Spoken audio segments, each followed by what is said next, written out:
Alright, cool.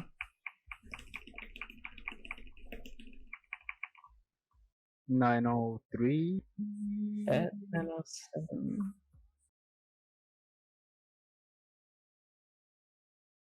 Yeah, 907. Ty, you got a rank 1. Let's go!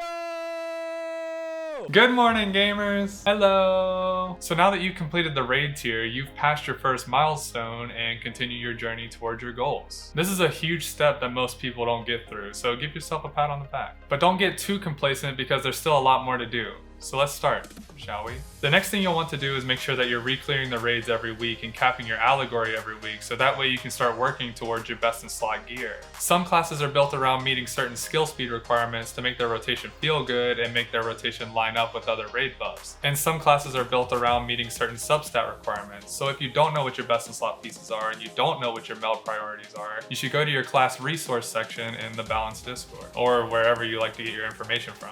But as you will learn, or you have learned in your journey to becoming a better raider, gears is a very important part of your damage. But as with anything in life, having a good tool is useless if you don't know how to use it. The best in slot builds in the Balanced Discord are a great place to start, but if you start looking at the top ranked players and what they're wearing and what materials they're melding, you'll start to realize that some of it doesn't necessarily match the best in slot list on the Balanced Discord. So why is that? Let's take a look at Ninja, for example, because, well, I play Ninja and yeah. So if we look at the rank 1 Ninja in the world, we'll see that they're using 13 direct hit materia, 8 crit materia, and 3 determination materia.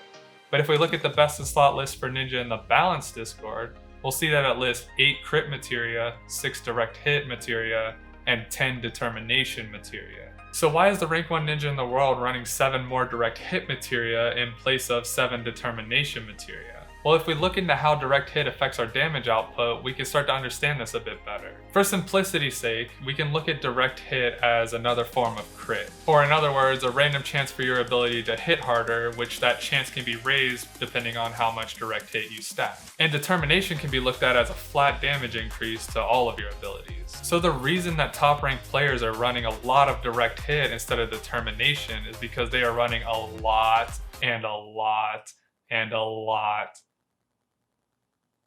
and a lot of runs. And they aren't nearly as concerned with having a flat damage increase as much as they are concerned with having really high peaks from having great RNG runs. Because while direct hit will lower the average amount of damage that you're outputting, the peaks of damage that you can output get raised. Because you not only have the RNG chance of your ability direct hitting, but you also have the chance of your ability landing a crit and a direct hit on top of each other. Which again, for simplicity's sake, could be looked at as your ability landing a double crit. And that's why sometimes when I'm running Ninja with my direct hit build, I'll go from running a 93rd percentile parse or a purple parse to the very next run being a 99, because I'm stacking a lot of direct hit. And even though I played the fight the exact same in both sections, my damage variance with the direct hit build will be a lot more scattered.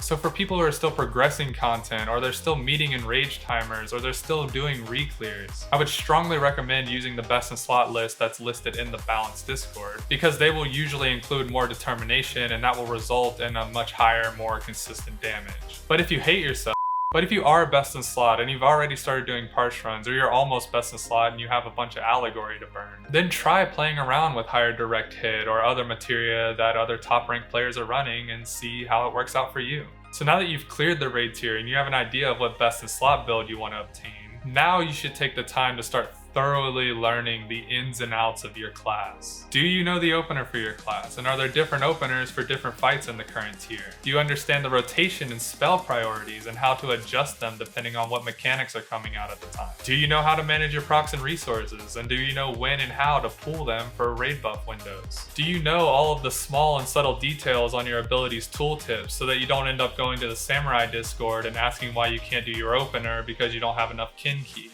Because I totally didn't do that or anything. Some of these questions may have already been answered during your progression, or some of these questions may have been pushed to the side for the sake of keeping progression moving forward. But these are all questions that you need to start asking yourself so that you can start getting yourself in the mindset of optimization. So take the time to ask questions. Take the time to watch videos or clips of good players playing the class that you play, and look into why and how they are doing the things that they are doing. Think critically about every global cooldown that you're using throughout a fight. And once you finally start to answer some of these questions that you have, or answer some of the questions that you may not have even thought about, then you can start practicing and applying the things that you've learned. But the moment you stop questioning what you're doing, and you stop searching for things that you're doing wrong, and you stop finding ways to better yourself, that is the moment that progress stops being made, and that is what separates good players from great players. Good players become complacent and satisfied with where they are, and great players strive and look forward to what they can achieve. And JoJo and me would love to see you become a great player. So if you would like me to dive more into your journey of becoming a more serious raider, then please let me know. There's a lot of things that I haven't covered. There's a lot more things that I can cover. And I would love to go into more detail about anything else that you would like to know. But this part 1 and this part 2 of this video, we're mainly just trying to give you guys an overview of things that you should start looking out for, or things that you should start doing currently to work towards your goal of becoming a more serious raider. So if there is enough interest, I have a bunch of people that I'd like to work with to bring you guys a great video on more detailed and higher end optimization stuff. So please let me know in the comments or message me on Twitter or Discord with anything that you would like to see. This will be the last video that you see in this setting. And by the time this video comes out, I will already have been moved and hopefully settled in. So as always, I appreciate you taking time out of your day to spend it with me and JoJo, and if you haven't already, go check out his Etsy shop where he has some cool little bandanas and stuff like this. I hope you enjoyed the video, and I look forward to seeing you all again in the future, and have a great day. Goodbye.